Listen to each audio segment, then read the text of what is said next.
Donc effectivement, je vais vous présenter évidemment brièvement et de manière pas du tout exhaustive le pape Léon Ier, surnommé Léon le Grand, et je vous propose d'en faire un parcours assez logique, pour ne pas dire pédagogique, en vous donnant d'abord quelques éléments biographiques et ensuite en terminant sur justement les écrits que nous avons pu conserver de Léon le Grand. Ceci étant, avant de commencer, je pense qu'il n'est peut-être pas totalement inutile de rappeler le contexte historico-théologique dans lequel va s'inscrire Léon Ier. Donc vous vous rappelez que, évidemment, à partir de 313, à partir de ce qu'on appelle l'édit de Milan, le christianisme n'est plus persécuté dans l'Empire romain et qu'à la fin du IVe siècle, le christianisme est devenu religion d'État. Ceci étant, à la fin du IVe siècle, eh bien, il y a la fameuse séparation en deux de l'Empire romain, c'est la date fatidique de 395, avec un Empire romain d'Occident et un Empire romain d'Orient. Et avant que cette séparation n'ait lieu, eh bien, deux conciles œcuméniques se sont déjà réunis, le concile de Nicée dont on a encore fait allusion tout à l'heure, et le premier concile de Constantinople de 381. Et donc, nous passons au Ve siècle, et ce Ve siècle va donc nous concerner essentiellement l'Empire romain d'Occident, mais on ne peut pas du tout nier l'Empire romain d'Orient, puisque ne serait-ce que Constantinople se trouve dans cette partie du bassin méditerranéen. Et pour le dire rapidement, cette période est historiquement et même théologiquement troublée. On peut l'appeler période de transition. L'Empire romain d'Occident va connaître ses derniers feux, et donc c'est dans ce cadre-là qu'il faut situer le pape Léon, qui a vraiment marqué son temps, et qui a également, vous allez le voir, influencé de manière profonde l'autorité de la papauté. Alors, quels sont les éléments biographiques que l'on peut mettre en avant concernant Léon Ier ? Eh bien, jusqu'à son pontificat, c'est un petit peu le même cas de figure qu'avec Ambroise tout à l'heure, jusqu'à son pontificat, les informations sont très limitées, voire un peu incertaines. On peut penser que Léon est originaire donc de la région qu'on appelle l'Étrurie, donc au nord de Rome, qu'on appelle aujourd'hui la Toscane, si l'on en croit le Liber Pontificalis. Et on peut également penser que Léon est né vers 400, ce qui est un point de repère assez facile à retenir. Sur son enfance, sur sa formation, on ne sait strictement rien. Et le futur pape restera toujours très discret sur sa personne dans ses écrits. Et donc, contrairement à d'autres pères de l'Église, eh bien, on ne peut pas trouver sous leur plume, sous leur calame en tout cas, des éléments biographiques. Et donc les tout premiers renseignements à son sujet le désignent comme diacre de l'Église de Rome, quelque part vers 430. Et ce qui est assez remarquable, c'est qu'il jouit déjà d'une grande réputation. Et à ce sujet-là, on a 3 témoignages qui se complètent et qui confortent cette réputation.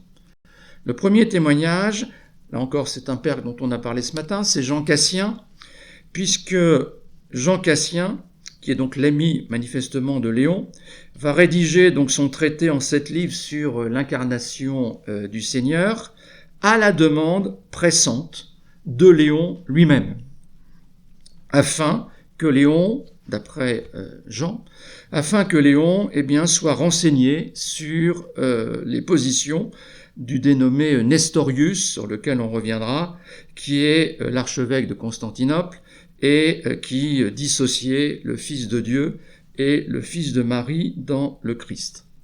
Et Cassien, dans sa préface, écrit explicitement « Tu as vaincu ma résolution de garder le silence, et tu l'as vaincu par ton louable zèle et ton impérieux sentiment. » Alors, peu de temps après, c'est le patriarche d'Alexandrie, qui s'appelle Cyril, qui met en garde Célestin, alors Célestin c'est le pape de l'époque, des prétentions du patriarche de Jérusalem, qui s'appelle Juvénal. Et alors ce qui est intéressant pour nous, c'est que lorsque Cyril d'Alexandrie donc écrit au pape Célestin à Rome, eh bien il juge utile d'envoyer une copie, d'adresser également une lettre avec le même sujet à Léon. Autrement dit, on voit bien que Léon a vraiment une place très importante, voire très proche, avec le pape de l'époque. Et enfin, alors cette fois-ci, d'après Prosper d'Aquitaine, eh bien, Léon incita aussi, alors le pape suivant, qui s'appelle Sixte III, incita aussi le pape Sixte III à refuser la réintégration dans l'église de Julien, ancien évêque d'Éclane en Italie, qui avait été déposé pour ses positions pélagiennes. Alors, ces éléments biographiques sont certes disparates, mais elles prouvent que celui qui est sans doute devenu archidiacre, l'archidiacre Léon, alors qu'est-ce que c'est que l'archidiacre dans l'église de Rome? Eh bien, c'est le plus proche collaborateur de l'évêque de Rome, qui avait en charge ce qu'on appelle les ecclesiastica negotia, c'est-à-dire les affaires de l'église, et qui avait donc manifestement acquis une situation de premier plan dans le clergé romain. Et on en arrive à la date de 440, alors que celle-ci est tout à fait attestée et fiable. En 440, Léon, toujours sans doute en raison de sa réputation et de sa place au sein de l'église de Rome, eh bien, est envoyé en territoire gaulois par la cour impériale, qui se trouve désormais à Ravenne. Depuis 402, la cour n'est plus à Rome, elle est à Ravenne. Donc Léon est envoyé pour une mission diplomatique assez délicate en territoire gaulois, puisqu'il lui était demandé de réconcilier le préfet du prétoire, qui s'appelle Albinus. Alors le préfet du prétoire, si vous voulez, c'est le gouverneur de la région, et puis un général en chef fort célèbre qui s'appelle Aetius. Et donc c'est pendant cette mission diplomatique en dehors de Rome que le pape Sixte III va mourir. Et donc Léon, bien qu'absent de Rome, va être élu, alors non pas par la voix d'un enfant, mais va être élu à l'unanimité, c'est pas plus mal, au siège apostolique. Donc, le pontificat de Léon commence en 440 et il se terminera 21 ans plus tard, en 461, puisque Léon meurt le 10 novembre 461 pour être précis, et ces reliques sont aujourd'hui conservées dans la basilique Saint-Pierre à Rome. Alors, devenu donc pontife, eh bien, Léon va être confronté à un certain nombre de problèmes assez délicats pour son temps. Le premier de ces problèmes, c'est la menace des invasions barbares, enfin, ce qu'on appelle les invasions barbares, ou germaniques si vous préférez, puisque depuis donc la séparation de 395 de l'Empire romain en deux, eh bien la partie occidentale de l'Empire romain est régulièrement ravagée par des grandes invasions venues donc du centre de l'Europe, invasions germaniques. Alors, la première et la plus célèbre sans doute, c'est celle de 410, lorsque Alaric, le chef wisigoth, va piller Rome pendant 3 jours, et vous savez que cette prise de Rome par Alaric, eh bien, va avoir un énorme retentissement dans la population romaine, puisque les chrétiens vont être accusés d'avoir déclenché cette catastrophe, en provoquant la colère des dieux qu'ils avaient abandonnés. Et vous savez que c'est à cette occasion-là que Augustin va se lancer dans la rédaction de la Cité de Dieu. Bien, donc là on était en 410 et ça concernait les Wisigoths et Alaric. Mais notre ami Léon n'a qu'une dizaine d'années à cette époque-là. En revanche, à 2 reprises, il va être directement confronté à ces invasions barbares. La première fois, ce sera face à Attila, qui est le roi des Huns. Alors, Attila était venu, donc, là encore, du centre de l'Europe, et il avait pénétré sur le territoire gaulois, mais il a essuyé une défaite assez cuisante, qu'on appelle la défaite des champs cataloniques. Catalonique, ça doit se situer quelque part du côté de la ville de Troyes aujourd'hui. Et donc, défait de ce territoire gaulois, eh bien, il va descendre vers le sud et donc il va pénétrer sur le territoire italien par le nord. Et c'est ainsi que Vérone, Padoue, Milan, Pavie vont tomber tour à tour dans l'escarcelle d'Attila. Alors, bien évidemment, cette situation inquiète l'empereur de l'époque, qui est Valentinien III. Et Valentinien III est d'autant plus inquiet que, logiquement, Alaric devrait finir par arriver aux portes de Rome. Et donc, la grande crainte, c'est que, une deuxième fois, Rome soit prise, comme elle l'avait été par Alaric. Alors, que demande Valentinien III ? Eh bien, il demande au pape, Léon, d'aller rencontrer Attila, un peu plus au nord, puisque Attila est quand même pas encore sur les bords du Tibre, à Mantoue, pour négocier avec le chef des Huns, qui est un païen. Et la tradition veut que, par sa seule éloquence, eh bien, Léon soit parvenu à convaincre Attila de renoncer à sa guerre de conquête. Alors ça, c'est la tradition, et puis il y a également la tradition hagiographique, qui a été rendue populaire notamment par le fameux Jacques de Voragine dans la Légende dorée, et qui explique que pendant que le pape était en train de négocier avec Attila, eh bien Attila aurait vu apparaître dans le ciel, alors il y a des variantes, il y a un ou deux personnages, mais en tout cas au moins l'apôtre Pierre, et que cet apôtre Pierre aurait, avec son regard terrible et ses habits sacerdotaux, eh bien aurait menacé Attila s'il ne se soumettait pas à la volonté du pape. Donc c'est la tradition hagiographique, mais je voulais vous la mémorer puisque elle a quand même donné lieu à l'un des chefs-d'œuvre du peintre Raphaël, puisque dans la chambre d'Héliodore au Vatican, eh bien la scène a été ainsi représentée. Alors toujours est-il, quelle que soit la part légendaire de l'épisode, Attila a effectivement bâti en retraite. Et les témoignages historiques nous expliquent que le pape est revenu triomphalement dans la ville de Rome à la suite de cette grande réussite diplomatique.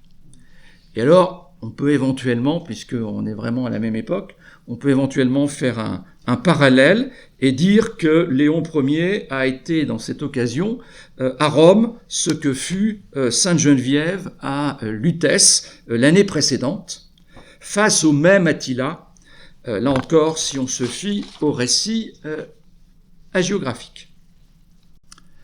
Alors, l'autre grand épisode lié aux invasions barbares qui concerne directement Léon, ça n'est plus les Wisigoths, ce ne sont plus les Huns, mais ce sont cette fois-ci les Vandales. Et les Vandales de Genséric. Alors, les Vandales ont fait un long chemin, puisque les Vandales se sont emparés, sont descendus par l'Espagne, se sont emparés du nord de l'Afrique, et vous savez peut-être que lorsque meurt saint Augustin en 430, eh bien la ville d'Hippone est assiégée par les Vandales, et finalement les Vandales donc vont s'installer en Afrique du Nord, et ils vont dans une espèce de boucle, eh bien vouloir remonter vers l'Italie, et là encore, à leur tour, s'emparer de Rome. Alors, on est 3 ans plus tard après l'épisode d'Attila, on est en 455, et cette fois-ci, eh bien, Léon se trouve seul face au chef des Vandales, donc il s'appelle Genséric. Il se trouve seul tout simplement parce que, notamment, l'empereur Valentinien III est décédé entre deux. Et donc, l'intervention du pape n'a pas empêché que Genséric s'empare de la ville de Rome, et il va même mettre à sac la ville de Rome pendant 2 semaines. En revanche, Léon avait fait jurer, si je puis me permettre, avait demandé en tout cas à Genséric, eh bien, de ne pas incendier la cité et de ne pas commettre de meurtre sur les citoyens. Donc, la prise de Rome a bien eu lieu, mais, là encore, on peut l'espérer, on peut le penser, grâce à l'éloquence de Léon, eh bien, la Rome n'a pas été incendiée et les citoyens n'ont pas été massacrés comme c'était l'habitude à l'époque. Et mieux encore, on sait que Léon organisa, après que Genséric a quitté la cité, a organisé des distributions de vivres pour subvenir à la population qui avait été affamée. Alors, ces 2 événements, eh bien, sont racontés par Prosper d'Aquitaine, qui les rapporte donc dans sa chronique universelle. Prosper d'Aquitaine, donc, qui a été un disciple d'Augustin. Alors, ce qui est un petit peu curieux, c'est que Léon lui-même n'en fait pas mention dans les écrits que nous avons conservés de lui, mais on a déjà dit tout à l'heure qu'il n'était pas très bavard, il n'était pas très féru de confidences personnelles, et donc les témoignages à propos de ces 2 événements qui ont vraiment marqué l'époque, eh bien, nous viennent par des historiens donc en dehors de Léon lui-même. Bien, alors ça c'est pour la dimension un petit peu historique du pontificat de Léon. Il y a d'autre part la dimension davantage théologique et qui va nous amener donc à évoquer, comme on l'a dit tout à l'heure, eh bien, le concile de Chalcédoine. Alors c'est un petit peu compliqué, je vais essayer d'être le plus clair possible sans être trop schématique, j'espère. Le IVe siècle, on l'a rappelé ce matin, a été marqué par de virulentes controverses trinitaires. Le concile de Nicée 325 a condamné Arius, qui niait la divinité consubstantielle du Christ. Le concile de Constantinople de 381 s'est opposé à Apollinaire de Laodicée, pour lequel la pleine humanité du Christ était remise en question. Le Ve siècle va davantage se tourner vers être concerné en tout cas, par des luttes christologiques, alors non plus sur la question de la divinité du Fils, mais sur l'unique personne du Verbe incarné, c'est-à-dire sur le vrai rapport entre l'humanité et la divinité du Christ. Autrement dit, comment le Fils, qui est égal au Père depuis les origines, a-t-il pu naître dans le temps à partir d'une femme? Comment les natures humaines et divines du Christ peuvent-elles coexister? D'où, par voie de conséquence, la question de savoir si Marie peut être la mère de Dieu. Alors, à propos de cette première question, Marie peut-elle être la mère de Dieu? Eh bien, on a 2 positions contraires. À Constantinople, et le revoici, le revoilà, le dénommé Nestorius défend l'idée que Marie est seulement mère du Christ, mais pas mère de Dieu, car en Jésus-Christ, les natures humaines et divines sont trop séparées pour dire que Marie soit mère de Dieu, l'idée étant derrière, si vous voulez, que Dieu n'a engendré personne et n'est engendré par personne et que Marie n'a rien d'une déesse. Et en face de Nestorius, à Constantinople, eh bien, vous avez Cyril d'Alexandrie, qui va donc réunir un premier concile à Éphèse en 431, un concile à Éphèse, donc qui sera le 3e concile œcuménique du nom, et Cyril d'Alexandrie, donc qui préside ce concile, qui va mettre de son côté, en tout cas l'affirme-t-il, l'appui de l'Église romaine, eh bien, va condamner Nestorius en affirmant que Dieu s'est vraiment fait homme et que, de fait, eh bien, Marie peut être appelée Théotokos, c'est-à-dire mère de Dieu. Mais ça ne se termine pas là, parce que Nestorius ne veut pas s'avouer vaincu, et donc à la suite du concile d'Éphèse, qui avait donc condamné Nestorius, qui avait défini ce qu'on appelle l'union hypostatique des deux natures, humaine et divine du Christ, eh bien, il y a le dénommé Eutychès, qui est un vénérable archimandrite d'un monastère à Constantinople, qui va défendre une position contraire. Et il va s'inscrire, en accentuant sévèrement, dans la position de Cyril. Et donc il va soutenir que la nature humaine du Christ a été absorbée par sa nature divine. Autrement dit, le Christ était bien Dieu parmi les hommes, mais il n'était pas Dieu et homme en même temps. Alors, défendant cette position, Eutychès remettait en question le dogme de l'incarnation, et de fait, cette prise de position, cette interprétation, a pris le nom donc de monophysisme, c'est-à-dire donc une seule nature.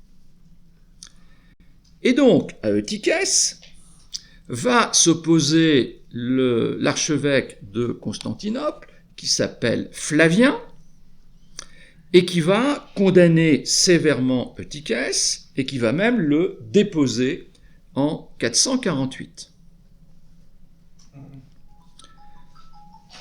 Mais comme Nestorius, Eutychès ne va pas s'avouer vaincu.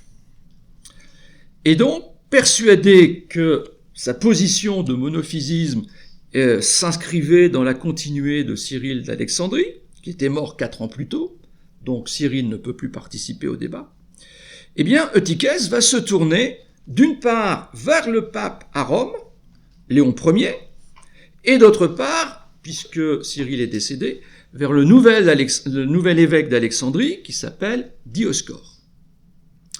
Sinon que le pape à Rome va rejeter l'appel d'Eutychès, tandis que Dioscore va accorder son soutien sans faille à Eutychès. Alors, face à cette situation, l'empereur d'Orient, il s'appelle donc Théodose II, va décider de réunir un nouveau concile à Éphèse pour trancher l'affaire. Alors, Léon à Rome va remercier le pape de cette initiative et va lui annoncer que lui ne pouvant se déplacer vu les affaires qu'il a à traiter sur place, il va envoyer 3 légats romains pour le représenter donc dans ce nouveau concile. Et en même temps, il plaide une certaine bienveillance à l'égard d'Eutychès, si ce dernier a bien la volonté de s'amender. Et parallèlement, Léon va transmettre à l'archevêque de Constantinople, donc Flavien, un exposé complet sur la foi de l'Église catholique à propos du mystère de l'incarnation. C'est-à-dire qu'en s'appuyant sur toute la tradition latine, de Tertullien jusqu'à Augustin, qui insistait fortement sur la distinction des natures, non moins que sur leur unité, eh bien, ce qu'on va appeler le tome à Flavien va donner du dogme christologique une formulation nuancée et va défendre l'union des deux natures dans l'unique personne du Christ, qui n'a pas supprimé leur différence. Chaque nature fait ce qui lui est propre en communion avec l'autre. Alors, le concile d'Éphèse est ouvert début août, mais fort de l'appui impérial, puisque le Théodose II est du côté de Dioscore, eh bien, Dioscore va complètement ignorer l'écrit de Léon et va refuser même que cet écrit soit mentionné, en tout cas soit lu pendant ce concile. Et donc Dioscore va défendre ouvertement Eutychès, qui est donc réhabilité à cette occasion, alors que l'archevêque de Constantinople, Flavien, eh bien, va être à son tour déposé.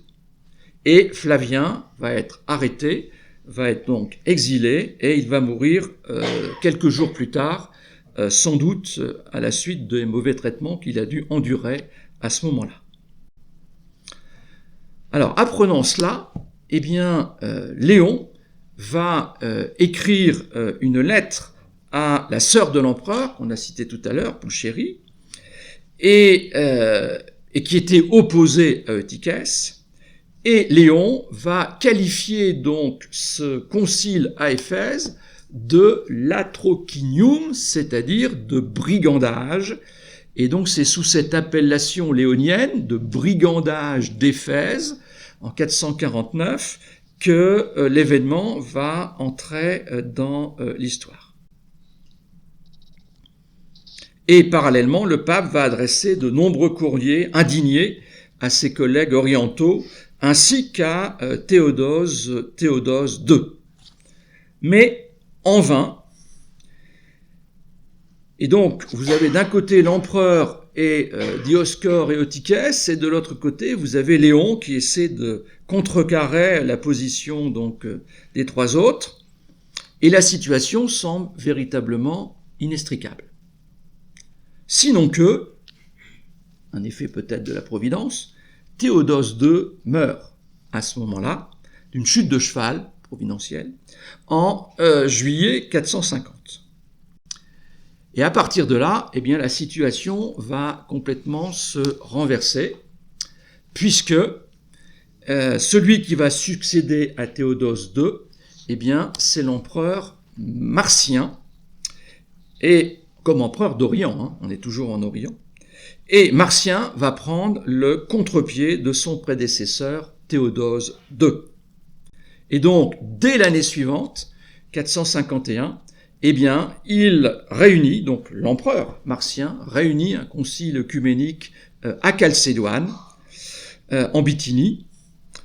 Et là, les légats de Léon, lui-même étant là encore dans l'impossibilité de faire le déplacement, les légats de Léon sont reçus avec honneur. Ce concile de Chalcédoine réunit 343 évêques, majoritairement des évêques orientaux, et loue carrément le tome à Flavien, en soulignant donc un certain nombre d'affirmations du tome à Flavien, comme « Les deux natures sont unies dans la personne du Christ sans confusion ni changement, sans division ni séparation. Chaque nature fait ce qui lui est propre en communion avec l'autre. » Et, d'après les actes du concile, eh bien, les évêques reconnaissent même que Pierre s'exprime par la bouche du pape. Autrement dit, ce concile de Chalcédoine, eh bien, rejette définitivement la théologie d'Eutychès, condamne Dioscore et affirme que le Christ est défini comme une seule personne, mais avec deux natures, unies mais pas confondues. Alors, ceci étant, il y a encore un petit épisode qu'il faut rattacher à ce concile de Chalcédoine, c'est que lors d'une session, il y a eu plusieurs sessions lors de ce concile, comme la plupart des conciles, eh bien, en l'absence des représentants donc de Léon à Romain, eh bien, le concile va élever le siège de Constantinople au même rang que celui de Rome, en arguant du fait que ce statut d'égalité revenait légitimement à la nouvelle capitale, puisque des deux côtés, il y avait un empereur qui siégeait et il y avait un sénat. Et alors là, si Léon jusque-là était d'accord dans les décisions du concile de Chalcédoine, il va refuser catégoriquement de reconnaître ce 28e et dernier canon. Pour lui, il était indispensable de respecter le concile de Nicée 325, dont le 6e canon avait énoncé le primat de l'Église de Rome. Et Anatole, qui va donc succéder à Flavien au siège de Constantinople, eh bien, va abondé dans le sens de Léon, et c'est comme ça que, nonobstant donc le différent initial, eh bien, Léon Ier fut le seul pape de l'Antiquité dont les vues théologiques ont joué véritablement un rôle déterminant dans les conciles œcuméniques. Alors, rapidement maintenant, faut savoir que Léon a eu aussi à se battre contre les hérétiques, donc au sein même de l'Église de Rome. Et il incombe donc, explique-t-il, dans un sermon, au pape de protéger les croyants contre les hérésies. Alors je ne sais pas si j'ai le temps de lire, je vais lire au moins le début. Bien aimé, le devoir des médecins compétents et avisés est de prévenir par des remèdes les malades auxquels est exposée l'infirmité humaine et d'indiquer les moyens d'éviter ce qui nuit à la santé. De la même manière, notre ministère pastoral doit veiller à ce que la perversité de l'hérésie ne nuise pas au troupeau du Seigneur et montrer de quelle façon il faut se garder de la fourberie des loups et des voleurs. Je voulais vous lire ce petit texte parce que c'est quand même aussi un bel exemple du style, vous voyez, très imagé de Léon. Et donc, dans sa lutte contre les hérésies, eh bien, Léon s'est opposé d'une part aux manichéens, qui avaient donc cette vision très dualiste du monde, et il va, je vais passer vite, mais il va reprocher aux manichéens, donc notamment leur rejet de l'Ancien Testament, leur mauvaise interprétation de la naissance de Jésus, et il va considérer qu'ils sont hypocrites parce qu'ils se mêlent à la foule des fidèles dans les assemblées et viennent donc perturber les fidèles. Et à la suite donc d'un procès que le pape Léon va demander en 445, eh bien l'empereur Valentinien III va décider toute une série de mesures contre les manichéens. Et puis l'autre grande hérésie que Léon aura à combattre, ce sont les pélagiens, qui minimisaient, comme vous le savez, le rôle de la grâce dans la réponse de l'homme à l'appel de Dieu, et il va concrètement leur refuser l'accès à la hiérarchie ecclésiale, même s'ils se sont convertis. Alors, je voudrais terminer cette présentation en disant un mot d'un dernier aspect de Léon qui est très marquant pour la suite, c'est la notion de vicaire de Pierre.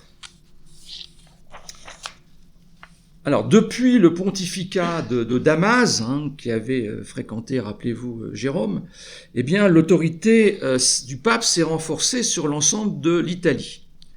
Mais, très clairement, Léon Ier va accentuer cette primauté en véritable homme de gouvernement, comme en témoigne sa correspondance pontificale. Et donc, tout en s'inscrivant dans la tradition qui accordait une primauté à l'Église de Rome, eh bien, Léon va développer l'idée que le pape est le successeur de Pierre, en insistant sur la fameuse expression « successeur de Pierre, oui, mais héritier indigne de la primauté que le Christ avait conférée à l'apôtre parmi les 12. » Et donc, Léon affirme que Pierre est l'évêque du siège de Rome et que et qu'il est en même temps le primat de tous les évêques. Et donc, à ce titre, eh bien, le pape Léon va être sollicité à propos de la date de Pâques. Et bien que le concile de Nicée ait définitivement adopté, vous le savez, la date du dimanche qui suivait le solstice de printemps, eh bien, les calculs étaient encore contestés par certains orientaux. Et donc, Léon, qui est toujours très bienveillant et très soucieux de conciliation, va recommander de conserver la position nicéenne, notamment auprès de l'empereur Marcien. Alors, pour terminer, je vous dis un mot donc de ce que nous avons conservé de la main même de Léon. Et ce que l'on a conservé de Léon est quand même relativement important par rapport à d'autres pères de l'Église et peut se répartir donc en 3 grandes catégories. On a tout d'abord les sermons sachant que Léon Ier est le seul pape de l'Antiquité dont on ait conservé des sermons qu'il ait lui-même rédigés et qu'il a lui-même prononcés.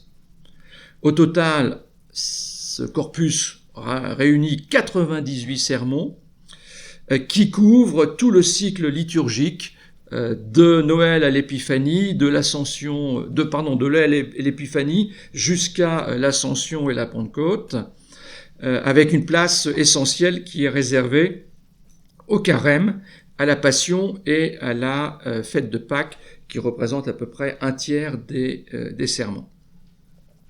Et puis, à côté donc de ce cycle liturgique complet, eh bien, on a 3 homélies qui sont réservées, et ça n'est pas un hasard, à la fête des saints Pierre et Paul, ainsi qu'à la fête de Saint-Laurent. Alors, à côté des sermons, on a la correspondance, ça j'ai pas le temps de le lire, on a la correspondance de Léon, alors qui relève essentiellement de courriers officiels de la chancellerie pontificale, mais là encore, qui réunit un corpus de 143 lettres, auxquelles on peut ajouter d'ailleurs 30 lettres qui ont été adressées au pape.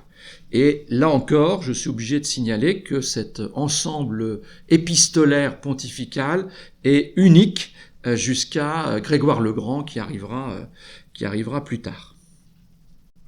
Et puis enfin, alors dans la correspondance, il y a une expression que je voulais vous citer, qui est devenue très célèbre et qui a été souvent utilisée partout, tant dans la règle de foi que dans l'observation de la discipline, que la norme de l'ancienneté soit maintenue. Et puis enfin, pour être tout à fait complet, eh bien, on a conservé de Léon un sacramentaire, c'est-à-dire donc un recueil de prières liturgiques et de formulaires pour les sacrements, qu'on appelle le léonien. Alors, tout n'est peut-être pas de Léon, tout n'est certainement pas de Léon, mais en tout cas, c'est le plus ancien sacramentaire que l'on ait conservé.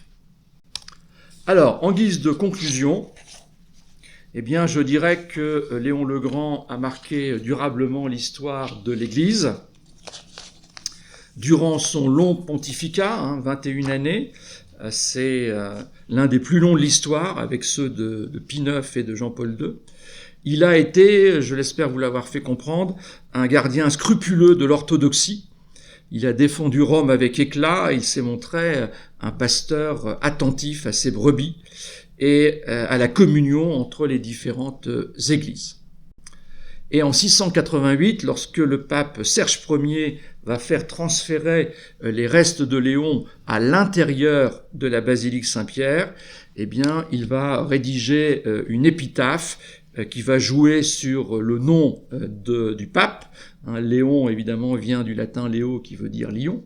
Et donc, Serge Ier écrit « Il a rugi et le cœur effrayé des bêtes sauvages fut frappé de stupeur, alors que les brebis suivaient les appels de leurs bergers. » Donc on peut dire que Léon a été énergique, il a été magnanime, il a été inébranlable dans ses convictions, et il a joué, je l'espère là aussi de l'avoir fait comprendre, à la fois un rôle religieux mais également politique, à un moment où le pouvoir impérial était quand même très, très faible. Et donc, c'est la raison pour laquelle, notamment autour de toute la théologie, autour de l'incarnation, que Léon le Grand a été proclamé docteur de l'Église en 1754. Et dans une audience générale, eh bien, Benoît XVI soulignera à son tour que son lointain prédécesseur fut véritablement l'un des plus grands papes qui ait honoré le siège romain, contribuant largement à en renforcer l'autorité et le prestige. Merci de votre attention.